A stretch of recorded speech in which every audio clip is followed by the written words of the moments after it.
اعوذ باللہ من الشیطان الرجیم بسم اللہ الرحمن الرحیم اللہم صلی وسلم علی النبی الامی وعلی امہ وابیہ وآلہ واصحابہ وبارک وسلم افضل صلواتک وعدد معلوماتک وبارک وسلم۔ بسم اللہ الرحمن الرحیم۔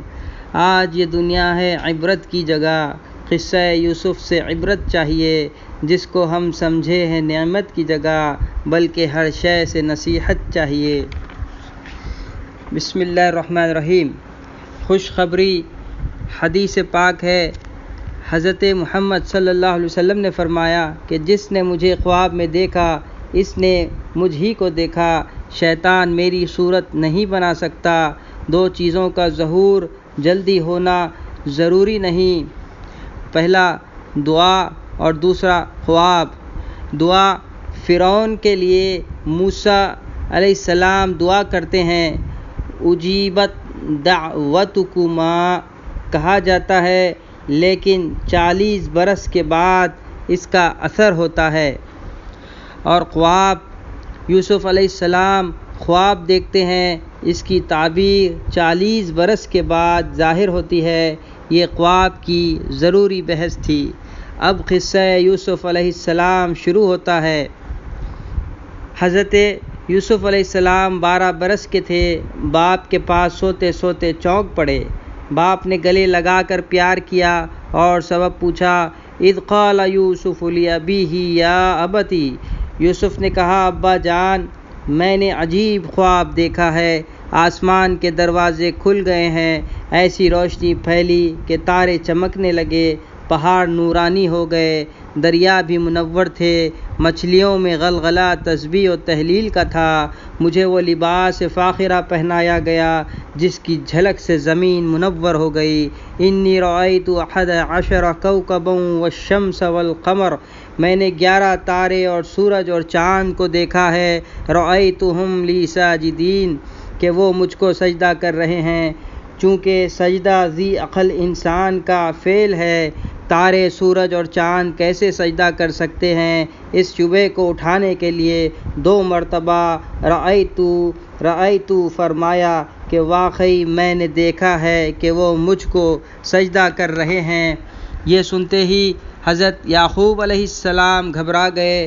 یوسف علیہ السلام نے پوچھا، باوا آپ اس قدر گھبرائے ہوئے کیوں ہیں؟ یعقوب علیہ السلام نے فرمایا، سنو بیٹا، تمہارے انی یعنی میں نے کہنے نے پریشان کر دیا، اس لیے کہ جس نے میں کہا وہ محنت میں پڑا۔ میں پناہ اسی کو سزاوار ہے جو میں کہنے کے لائق ہے۔ ملائکہ نے نحن نسبح کہا، آگ آئی، ان کو جلا دیا۔ ابلیس نے کہا انا خیر منہ، میں آدم سے بہتر ہوں، ملعون ہوا۔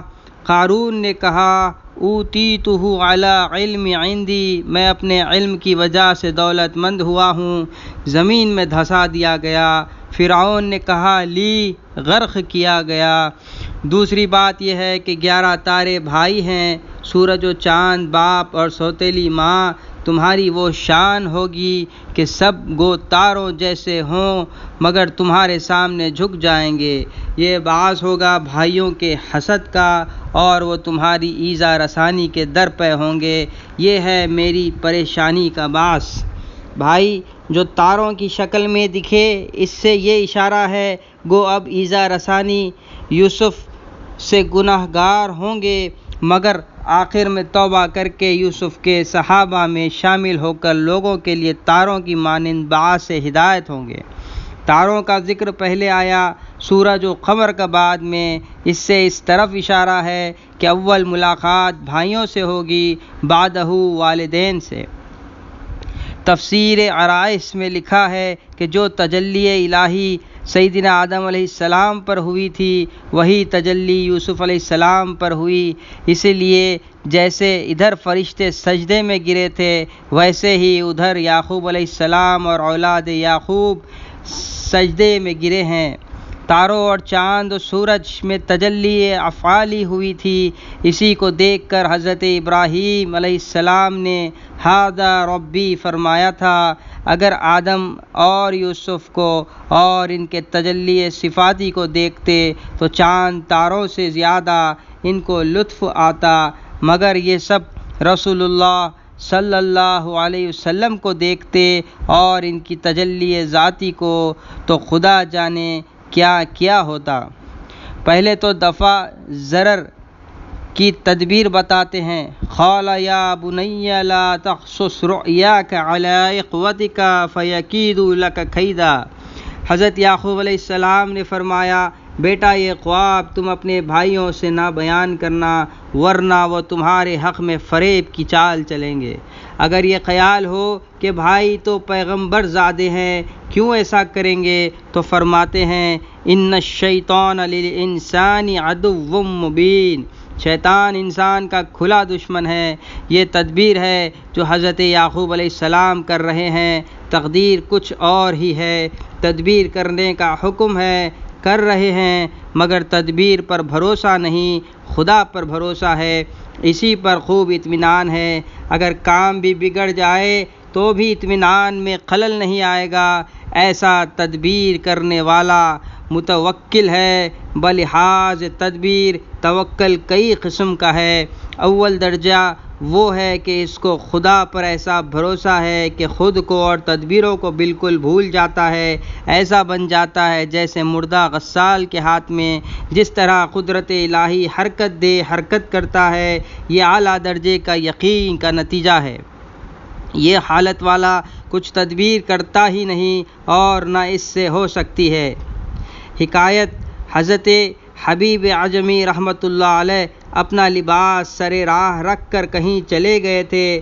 حضرت حسن بصری رحمۃ اللہ علیہ وہاں آ گئے، پہچان کر اس لباس کی حفاظت کرتے رہے تاکہ کوئی نہ لے جائے۔ پھر جب حبیب اعجمی رحمۃ اللہ آئے تو حضرت حسن بصری رحمۃ اللہ علیہ کو سلام کیا اور کہا، امام کیوں کھڑے ہیں؟ حضرت حسن بصری رحمۃ اللہ علیہ نے فرمایا، تمہارے کپڑوں کی حفاظت کرنے کے لیے تم کس کے بھروسے پر یہاں چھوڑ گئے تھے؟ حضرت حبیب اعجمی رحمۃ اللہ علیہ نے فرمایا، اس کے بھروسے پر جس نے آپ کو یہاں لا کر حفاظت کے لیے کھڑا کیا ہے۔ دوسری قسم توکل کی یہ ہے کہ ایسا بھروسہ خدا پر ہوتا ہے جیسے بچے کا بھروسہ ماں پر کہ وہ بچہ ماں کے سوائے کسی کو پہچانتا ہی نہیں۔ اگر کوئی بات گھبراہٹ کی ہو جائے تو ماں کے سوا کسی کی طرف نہیں جاتا، ماں کے سوا کسی پر اس کو بھروسہ نہیں۔ ماں کو دیکھے گا تو سب کو چھوڑے گا، اسی کے دامن سے لپٹ جائے گا، پھر اس کو نہیں چھوڑے گا۔ اگر ماں کے غائبانہ کوئی مصیبت اس پر آئے، سب سے پہلے اس کی زبان پر الفاظ اماں آئے گا، جب دل میں خیال آئے گا تو ماں کا آئے گا، لپٹے گا تو ماں ہی سے، دوڑے گا بھی تو ماں ہی کے پیچھے۔ اس کا نتیجہ یہ ہوتا ہے کہ بچہ اگر ذرا نظر نہ آئے تو ماں اس کو ڈھونڈتی پھرتی ہے، اگر وہ دامن نہ پکڑے تو ماں اس کو اٹھا لیتی ہے، اگر وہ دودھ نہ مانگے اور بہت دیر تک سوتا رہے تو ماں خود سہلا کر اٹھا کر دودھ دیتی ہے۔ اس درجے کا توکل والا کوئی تدبیر نہیں کرتا، اگر کوئی تدبیر کرتا ہے تو وہ صرف دعا ہے، جیسے بچہ کوئی تدبیر نہیں کرتا سوائے ماں کو پکارنے کے۔ تیسرا درجے کا توکل یہ ہے کہ اللہ پر ایسا بھروسہ ہو جیسا بھروسہ ہوتا ہے موکل کا وکیل پر۔ موکل اصل تدبیر چھوڑتا نہیں ہے، مگر وہی تدبیر کرے گا جو وکیل سکھائے، یا وہ تدبیر کرے گا جو اس کو معلوم ہے۔ وکیل کی عادت ہے کہ وہ تدبیر کا حکم دیتا ہے، گو وہ صاف صاف تدبیر نہ بتائے۔ موکل تدبیر کو تو کرتا ہے مگر بھروسہ تدبیر پر نہیں ہوتا، وکیل پر ہوتا ہے۔ ایسا ہی توکل خدا کی بتائی ہوئی تدبیروں پر، خواہ صراحتاً ہو یا اشارتاً، تدبیر کرتا ہے، مگر بھروسہ تدبیر پر نہیں، خدا پر ہوتا ہے۔ اس وقت یعقوب علیہ السلام تدبیر کی تیسری قسم پر عمل کر رہے ہیں، مگر آپ کی شان کے مناسب یہ تھا کہ تدبیر کی اول قسم پر عمل کرتے یا دوسری قسم پر، اس لیے تدبیر ہی پر چھوڑ دیا گیا، وہ ہوا جو ہونا تھا۔ اگر تدبیر چھوڑتے اور تسلیم اختیار کرتے تو یوسف علیہ السلام کی حفاظت ہوتی۔ ایسا نہ ہوتا جو ہوا۔ آخر پیغمبر تھے، ان کا تدبیر سے یہ تعلیم دینا مقصود ہے کہ حاسد کو حسد کرنے کا موقع نہیں دینا چاہیے۔ دفع ضرر کی تدبیر بتا کر آپ خواب کی تعبیر دیتے ہیں۔ وَكَذَلِكَ يَجْتَبِيكَ رَبُّكَ، جیسے خواب میں تم کو چن لیا ہے ایسا ہی دنیا میں بھی تم کو برگزیدہ کرے گا، ایک خاص امتیاز سے سرفراز کرے گا۔ وَيُعَلِّمُكَ مِن تَأْوِيلِ الْأَحَادِيثِ، تم کو ایسی تعلیم دے گا کہ تم واقعات کو سن کر حقیقت کو پہنچ جاؤ گے، خواب کی صحیح تعبیر دے سکو گے، نورانیت سے ہر چیز کی اصلی صورت کو دیکھ لو گے۔ وَيُتِمُّ نِعْمَتَهُ عَلَيْكَ وَعَلَىٰ آلِ يَعْقُوبَ كَمَا أَتَمَّهَا عَلَىٰ أَبَوَيْكَ مِن قَبْلُ إِبْرَاهِيمَ وَإِسْحَاقَ، جس طرح تمہارے آبائے کرام ابراہیم علیہ السلام اور اسحاق علیہ السلام کو نبوت دی، تم کو بھی سرفراز فرمائے گا۔ ختم آیت پر اسماء الہی نہایت جچتے ہوئے لائے جاتے ہیں۔ ان ربک علیم حکیم، دنیا میں ہزاروں لاکھوں انسان ہوتے ہیں مگر اللہ کی نظر اسی پر پڑتی ہے جو نبوت کے لائق ہو، یہ اس کے علم و حکمت کا نتیجہ ہے۔ علی ابوئی کا فرمایا، خود کو اس میں داخل نہیں کیا، اس سے حسن ادب کی تعلیم دینا ہے کہ فخر کے موقع پر اپنے کو شریک نہ کریں۔ خواب سے استنباط کر کے حکم لگا رہے ہیں، یہ ائمہ کے اجتہاد پر کھلی دلیل ہے۔ کذالک یجتبیک بھی یوسف کے لیے ہے یا یہ نیا جملہ ہے اور اس کے مخاطب رسول اللہ صلی اللہ علیہ وسلم ہیں، جیسے قرآن شریف کا طرز ہے۔ جگہ جگہ قرآن شریف میں حضرت صلی اللہ علیہ وسلم کی طرف خطاب کیا جاتا ہے۔ کذالک یجتبیک ربک، یعنی اے نبی کریم صلی اللہ علیہ وسلم، جس طرح یوسف علیہ السلام محبوب یعقوب علیہ السلام تھے، آپ محبوب قلوب ہیں، وہ یعقوب کی اولاد میں برگزیدہ تھے، آپ کل مخلوق میں چنے ہوئے ہیں۔ ان کو خواب کی تعبیر سکھائی، آپ کو قرآن کی تفسیر اور جوامع الکلم اور عرفان سکھایا۔ یوسف علیہ السلام کو خواب میں سیر علویات ہوئی، آپ کو بیداری میں ملک و ملکوت کی سیر اور جبروت کا تماشا دکھلایا۔ یوسف علیہ السلام کو ملک مصر، آپ کو خلافت عالم۔ یوسف علیہ السلام کے عاشقوں میں جوش دیوانگی، آپ کے عاشقوں میں کون و مکان سے بیگانگی۔ یوسف علیہ السلام کو تمام نعمت صرف بنی اسرائیل پر، آپ کو بہت کچھ زائد تمام عالم پر۔ بہت فرق ہے بلکہ بالکل جدا، حبیب زلیخا و حبیب خدا۔ لقد کان فی یوسف و اخوتہ آیۃ للسائلین، یوسف علیہ السلام اور ان کے بھائیوں کے قصے میں پوچھنے والوں کے لیے بہت سی نشانیاں ہیں۔ خدا تعالیٰ کی قدرت کاملہ دیکھو کہ یعقوب علیہ السلام کی زبردست قوت والی جوان اولاد سب کی سب متفق ہو جاتی ہیں، چھوٹے سے بچے کے برباد کرنے پر جو کرنا ہے وہ کر گزرتے ہیں، مگر خدا جب نہیں چاہتا ہے تو اس چھوٹے سے بچے کو سب مصائب سے بچا کر نبی اور بادشاہ بنا دیتا ہے، زبردست قوت والوں کو ان کے سامنے عاجز بنا کر جھکاتا ہے۔ یہ ہے ان کی شان، جو چاہتے ہیں وہ کرتے ہیں، کوئی مزاحم ہونے والا نہیں۔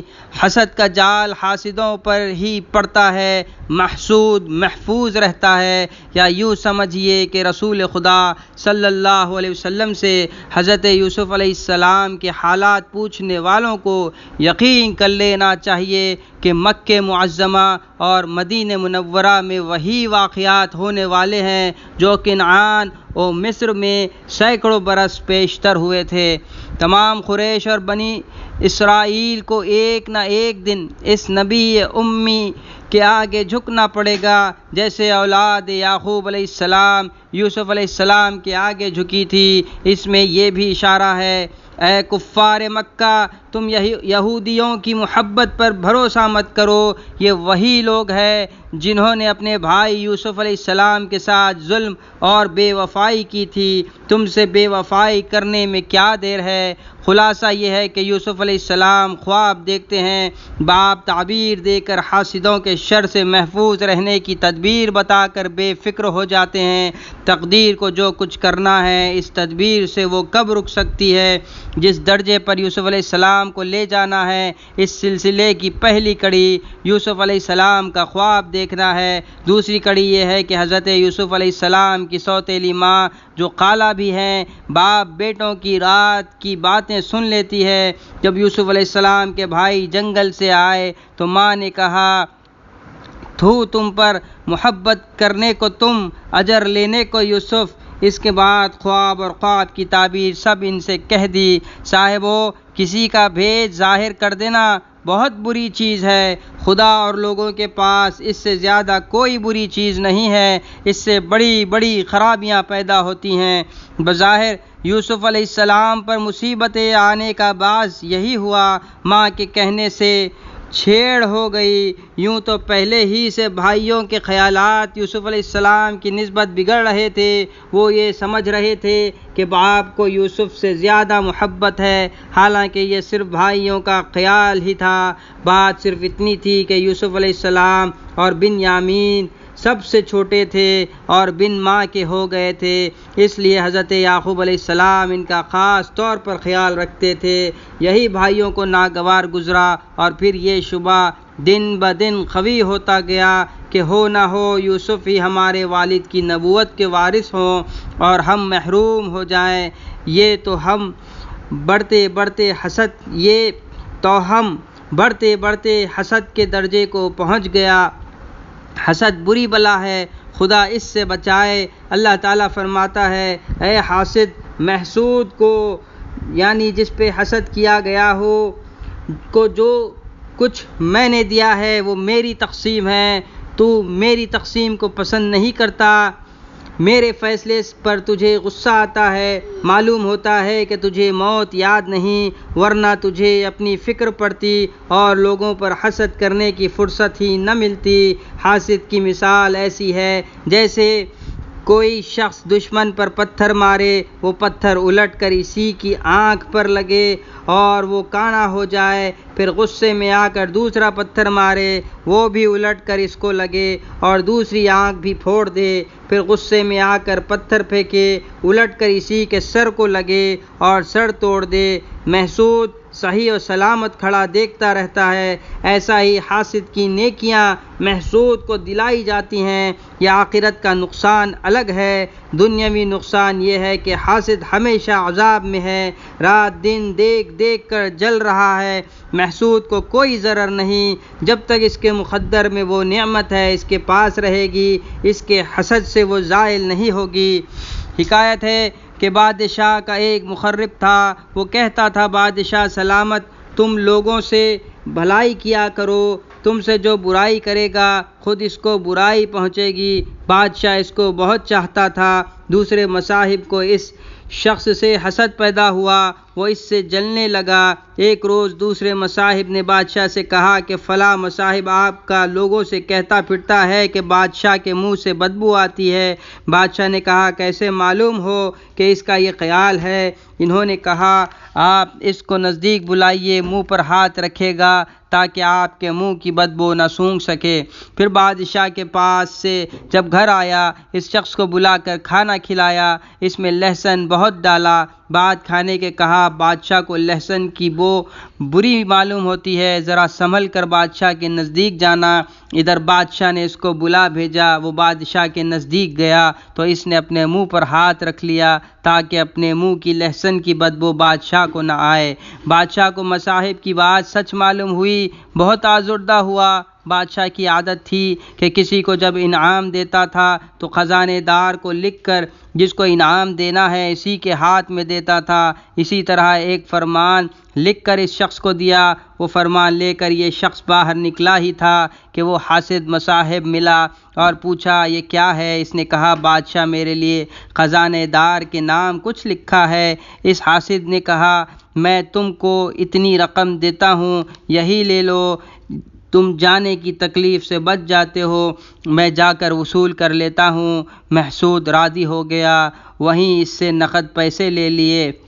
حاسد خزانے دار کے پاس گیا۔ خزانے دار نے کہا کچھ معلوم بھی ہے کہ اس میں بادشاہ نے کیا لکھا ہے کہ اس خط کے لانے والے کو فوراً قتل کر کے اس کا سر میرے پاس بھیج دو۔ اس نے کہا یہ میرے واسطے نہیں ہے، دوسرے کے واسطے ہے، بادشاہ سے پوچھ لو۔ خزانے دار نے کہا مہلت دینے کا حکم نہیں ہے، فوراً اس کو قتل کر دیا۔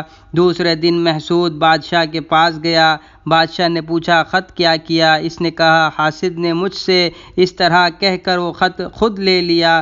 بادشاہ نے کہا وہ تو کہتا تھا کہ تو ایسا ایسا کہا کرتا ہے۔ اس نے کہا خدا کی قسم میں نے کبھی ایسا نہیں کہا۔ پھر منہ پر کیوں ہاتھ رکھا تھا؟ اس نے کہا میں لہسن کھائے ہوئے تھا، سنا ہے کہ آپ کو لہسن کی بو بری معلوم ہوتی ہے، اس واسطے منہ پر ہاتھ رکھ لیا تھا۔ بادشاہ نے کہا تو سچ کہتا ہے، جو برائی کرے گا خود اس کو برائی پہنچے گی۔ یہ ہے نتیجہ حسد کا۔ علامت حسد کی یہ ہے کہ سامنے تعریف کرنا اور پیچھے غیبت کرنا۔ حسد یہ ہے کہ کسی کو کوئی نعمت ملے تو اس پر جلنا اور یہ چاہنا کہ اس سے وہ نعمت جاتی رہے۔ اس لیے حضرت یوسف علیہ السلام کے بھائی چاہتے ہیں کہ یوسف علیہ السلام سے باپ کی چاہت کی یہ نعمت جاتی رہے اور ہم کو ملے، اس لیے مشورہ کے لیے جمع ہو گئے اور آپس میں کہنے لگے اذ قالوا لیوسف واخوہ احب الی ابینا منا ونحن عصبہ۔ کس قدر افسوسناک امر ہے کہ ہم جوان ہوں، قوت و طاقت والے ہوں، تعداد میں بھی زیادہ ہوں، ہر کام کو ہم کریں، دشمن کی مغلوبی اگر ہے تو ہم سے، مگر ہمیں تو کوئی نہ پوچھے، اور جتنی محبت ہو وہ اس بچے کے ساتھ کی جائے۔ پھر آگے انہوں نے کچھ نہ سوچا، یہاں تک پہنچ کر فتویٰ لگا دیا انا ابانا لفی ضلال مبین، بے شک ہمارا باپ بہک گیا ہے، کچھ بھی مصلحت پر نظر نہیں۔ اللہ اکبر، اللہ اکبر۔ خود رائی کی انتہا ہو گئی۔ خدا کے نبی یعقوب کو بہک گئے کہنا تو آسان سمجھ لیا، مگر اپنے کسی عیب کی طرف نہ دیکھا۔ انسان کو خود رائی اور خود بینی سے بچنا چاہیے، یہ بھی بہت بری چیز ہے۔ اس کے سوا باپ کی نافرمانی جیسے ایک اور گناہ کے مرتکب ہوئے۔ حدیث شریف ہے اللہ کی رضامندی ماں باپ کی رضامندی میں ہے، اللہ کا غصہ ماں باپ کے غصے میں ہے۔ 3 شخص کو دوزخ کی تہہ میں ڈالیں گے، مشرک، پڑوسی کی بیوی سے زنا کرنے والا اور ماں باپ کا نافرمان۔ جیسے حضرت یعقوب علیہ السلام کے بیٹے حضرت یعقوب علیہ السلام کو دال کہے، ایسے ہی اللہ تعالیٰ بھی رسول اللہ صلی اللہ علیہ وسلم کو ضال فرماتا ہے وَوَجَدَكَ ضَالًّا فَهَدَىٰ، مگر ان دونوں میں بہت بڑا فرق ہے۔ اولاد یعقوب علیہ السلام غصے سے کہہ رہی ہے اور اللہ تعالیٰ حضرت صلی اللہ علیہ وسلم کو محبت سے فرما رہا ہے۔ اللہ تعالیٰ احسانات گننے کے موقع میں فرماتا ہے کہ ہم نے آپ پر یہ احسانات کیے، منجے ملا ان کے یہ بھی ایک احسان ہے کہ آپ کو جب ضال پایا ہدایت کی۔ ضال کے ایک معنی گمراہ کے ہیں۔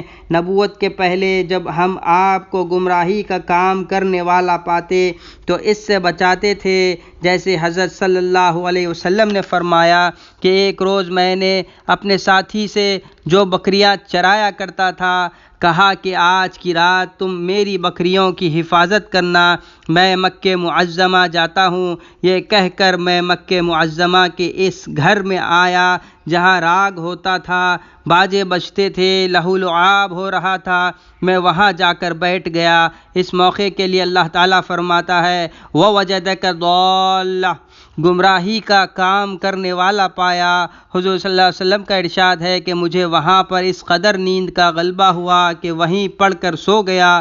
مجھے کچھ خبر نہیں کہ ان لوگوں نے کیا کیا۔ جب آفتاب چمکا، دھوپ ستانے لگی، تب ہوشیار ہوا۔ اس طرح اللہ تعالیٰ کا ارشاد فہدا، ہم نے ہدایت کی، پورا ہوا۔ اس طرح اللہ آپ کو بچاتا تھا۔ دوسری مرتبہ ایک رات کو ایسا ہی واقعہ ہوا جو پہلی رات کو ہوا تھا۔ حضرت صلی اللہ علیہ وسلم نے فرمایا، میں اس کے بعد پھر کبھی ایسا ارادہ نہیں کیا۔ یہ حضرت علی رضی اللہ تعالیٰ عنہ سے مروی ہے۔ حضرت جنید رحمۃ اللہ علیہ سے روایت ہے کہ ضال کے معنی متحیر کے ہیں۔ قرآن کے معانی اس قدر آپ پر ہجوم کرتے تھے کہ آپ متحیر ہو جاتے تھے۔ اللہ تعالیٰ فرماتا ہے، ہم اس کے بیان کرنے کی ہدایت دیتے ہیں۔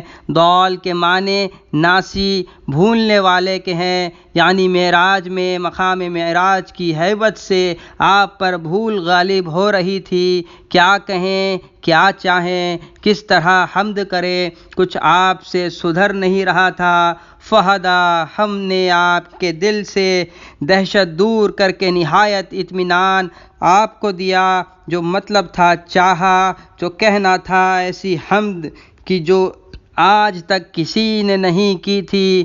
پھر بھی فرمائیے، لا احصی ثناء علیک۔ ضال کے معنی بمحاورہ عرب قوم کے کام کو سردار کی طرف منسوب کرنا ہے، یعنی آپ کی قوم کو گمراہ پایا۔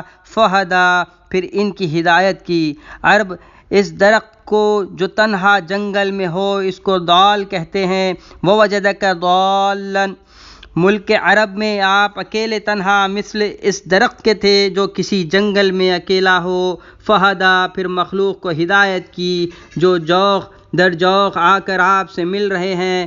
ضال اس محاورے سے ہے، ضل الماء فی اللبن، پانی دودھ میں چھپ گیا۔ ایسے ہی آپ کفاروں میں چھپ کر مغلوب ہو گئے تھے۔ فہدا، ہم نے آپ کو ظاہر و غالب کیا۔ ضال کے معنی راستہ بھول جانا بھی ہے۔ السلام علیکم ورحمۃ اللہ وبرکاتہ۔